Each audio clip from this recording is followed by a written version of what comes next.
Welcome to the Imperial Newsstand. I'm Alan Imperial. Today, I watched 3 press conferences, so you don't have to. Here is some words from our president. And they really had a good meeting. I think it was a very, very productive meeting. I also spoke with our nation's governors. This afternoon, we're announcing new guidelines for every American to follow over the next 15 days as we combat the Uh, virus. two Each and weeks. every one of us has a critical role to play in All right. stopping the spread and That means you and transmission me. of the virus. We did this today. This was done by a lot of very talented people, some of whom are standing with me. All right. So let's just look at this. So this is so the president's coronavirus task force is calling this 15 days to slow the spread.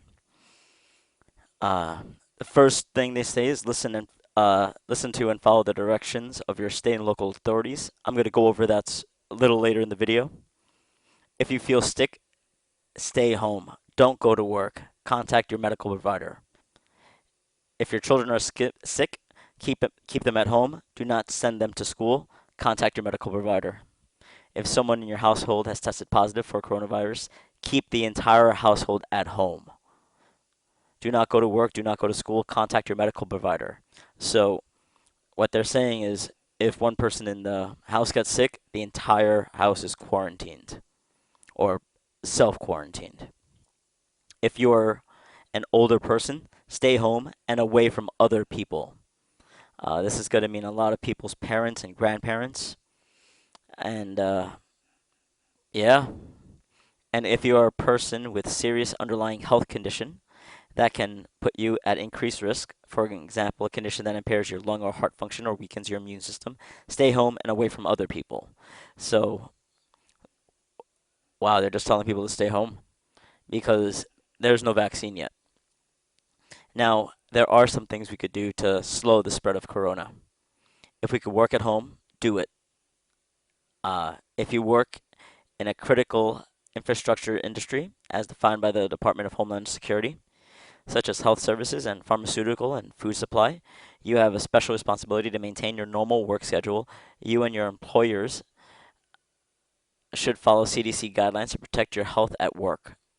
Avoid social gatherings in groups of more than 10 people. This is clarified for both public and private spaces. They don't want us throwing parties with too many people. They are saying to avoid eating or drinking at bars, restaurants, and food courts. They want us to use drive-through, pickup, or delivery options. So no more hanging out at Starbucks and writing on your laptops, I guess. Avoid discretionary travel, shopping trips, and social visits.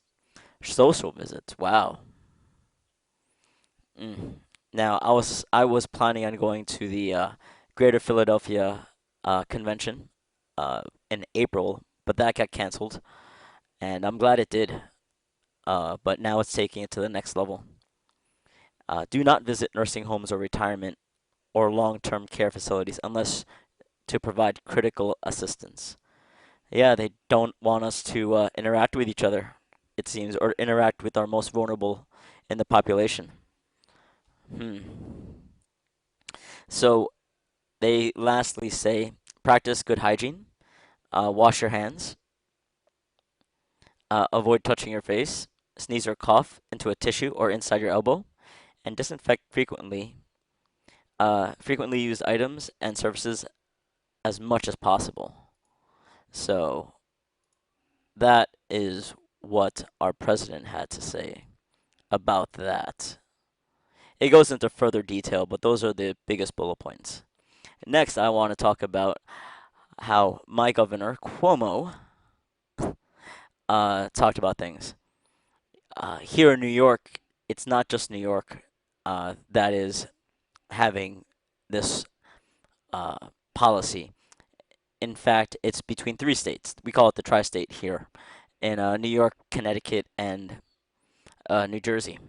So what Governor Cuomo is saying for all 3 states is no more 50 plus people gatherings. Casinos are effectively closed tonight at 8. Gyms are also closed at 8. Theaters done. Any bar or restaurant closes at 8, but we can't eat inside them. We have to take out or get it delivered. And those are the big ones.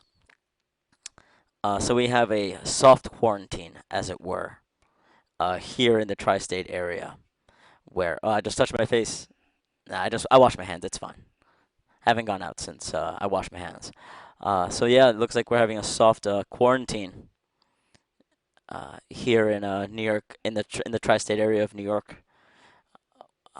We don't know when these places are going to open back up, but they're closing tonight, uh, and that doesn't include the bars or restaurants because they have to stay open. But again, it's only takeout or delivery. Now I'm going to go into more detail about this a little later because my mayor, De Blasio, actually, As everyone understands, we are in an ever. oops, uh, and my mayor De Blasio said a lot in this press conference. I just want to give his opening statement because I actually wrote things down because it's a 90-minute press conference. As everyone understands, we are in an ever-changing situation.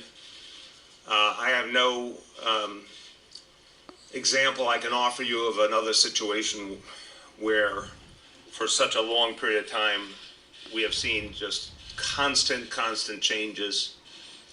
It seems to me we're in the middle of meetings and discussions, and you know the world is different even in the middle of one meeting than where it started on a regular basis. And this is going to be going Mm. on for quite a while. So So this things is are moving really fast. uncharted territory. All right. So uncharted territory, craziness. So here are some notes I took for March 16th, uh, Mayor De Blasio's March 16th press conference. So first thing he wanted to mention is that on March 23rd, distance learning is in effect for our school kids. Thankfully, kids are getting fed through the grab and go breakfasts and lunches. So big big applause to all people involved in that and the custodians keeping the schools clean. Uh, it could have got a lot worse if you guys and ladies didn't do a great job in making sure our kids are in a safe, clean environment. So big ups to those two groups of people right there because you're literally helping the kids. Now, the first thing after the talking of school closures is business closures. So we already know bars, cafes, and restaurants are only takeout or delivery. But what's also being closed with no uh, clear opening date are movie theaters, concert halls, any other type of theaters.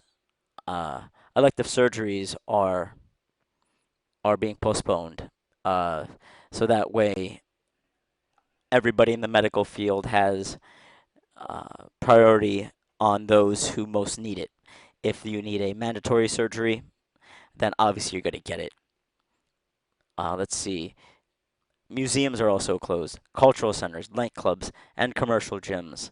All these places are closing to help slow the spread, as it were. For me, they're canceling a Queens local election, and they're suspending city council meetings and no visits to correctional facilities. Uh, this is done so that way nobody in the correctional facilities, whether they're uh, inmates or they are working there by the state, they get to stay healthy, which is I think is a good thing. Uh, what else was said? Mayor De Blasio also let us know that we might need to send in healthcare workers from around the nation, but we definitely need the military health workers to help right now, and FEMA's here, so that's great. And the reason they're here is without any details quite yet, or at least I couldn't find any. at the time of this recording is the fact that there will be 5 drive-through testing facilities throughout New York City, and these 5 drive-through facilities are for the people who most need it. This is not going to be for somebody who feels healthy and well. Mayor de Blasio did say something about appointments, but details to come on that. Now, Governor Cuomo the other day was talking about how we don't have enough beds, and New York City has a plan.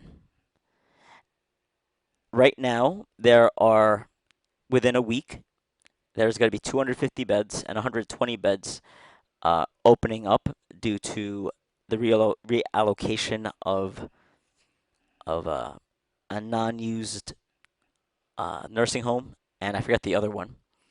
And then within 2 weeks' time, there's going to be 600 beds and 750 beds opening up through other medical uses that are being reappropriated to help with the incoming patient flood. Something that's great is they are converting a lot of non-medical use spaces in hospitals to medical use spaces. These are places like cafeterias or parking garages. And the parking garages are going to be not just in the parking garage, obviously, they're going to be using ICU tents. There are about 10 tents here and about 10 to 20 more tents coming within a week or two. And with that being said, within the next 2 weeks, there's going to be about 8,300 beds available. And that's fantastic. Uh, a big shout out to Mayor de Blasio because he actually said something very appropriate. We want to have too many beds early, then not have enough beds later. And preparation is great, and I could applaud this. Again, this is with the mentality of the wartime, the wartime mentality that Mayor de Blasio said he is taking against the coronavirus, and it looks like it's actually happening. And this is military response. Quick, fast, 8,300 beds. That's good. Now, with some sad news, he also reported there are 463 cases of coronavirus in New York City. That's confirmed. And the borough breakdowns, and this lags behind. The most cases are in Queens with 118, Manhattan with 111, Brooklyn with 62, the Bronx with 34, and Staten Island has 19 cases. As of right now, 7 patients have passed away from coronavirus. That's the official numbers. I'm hoping that they don't go up, but that's probably not the case. And the last thing that the mayor went over is no price gouging on thermometers, sanitizing wipes, baby wipes, paper towels, latex gloves, face masks, zinc oxide supplements, fever reducer, cough suppressant, rubbing alcohol, aloe vera, and we should all practice social distancing. Now, why did the mayor go over all this price gouging? It's because of one dude and one dude only, a Tennessee man who decided to buy 17,700 bottles of hand sanitizer. This is being reported by Jack Nikas. I'm sorry, man. From the New York Times, and I'm glad he was donating it because you shouldn't be price gouging in a time like this. In a wartime effort, we have to be coming together, not trying to, you know, look to get our own. And I'm glad that he's being told to volunteer it. But that's why we need those price gouging protections. So I went over a lot, and basically the important things are this: don't go out if you feel sick. Be don't be out and about late at night. So at 8 o'clock, you start heading home unless of course you work. Uh, and it looks like New York City is preparing itself to have thousands of cases of coronavirus, and that's kind of scary. Uh, Stay safe, New York. This is Alan Imperial signing out.